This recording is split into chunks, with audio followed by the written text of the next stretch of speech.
straight again. Did you kill Mrs. Huda? I killed. جريمة مروعة ارتكبت بحق الفنانة هدى الشعراوي، وقيادة الأمن الداخلي في أقل من ساعتين تعلن إلقاء القبض على الجاني.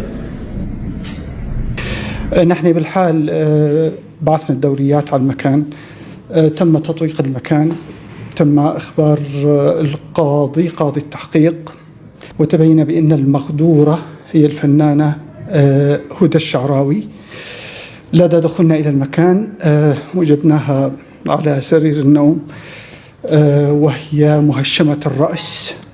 تم التحقيق في الموضوع، فتبين بأن الشبهات تدور حول الخادمة التي تورط عن الأنظار.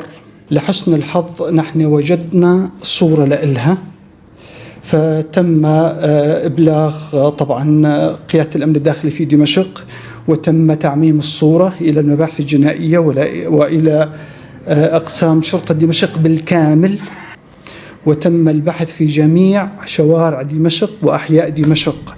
وقد شهدت الجانية وهي تهرب من أحد الشوارع عن طريق أحد الكاميرات. نحن قمنا بمراقبة كافة الكاميرات الموجودة في المنطقة، فشهدت وهي تغادر بأحد الشوارع، وقد تم تتبع حركاتها فوجدت في منطقة القابون، وتم إلقاء القبض عليها بعد حوالي ساعتين من إنهاء التحقيقات الأولانية.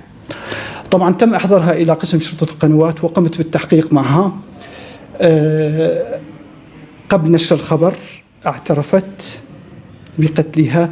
طبعا كان الدافع، سألتها عن الدافع، قالت بأن الدافع هو بأن المغدورة حاولت تسممها. طبعا هذا كلام يعني لا أساس له.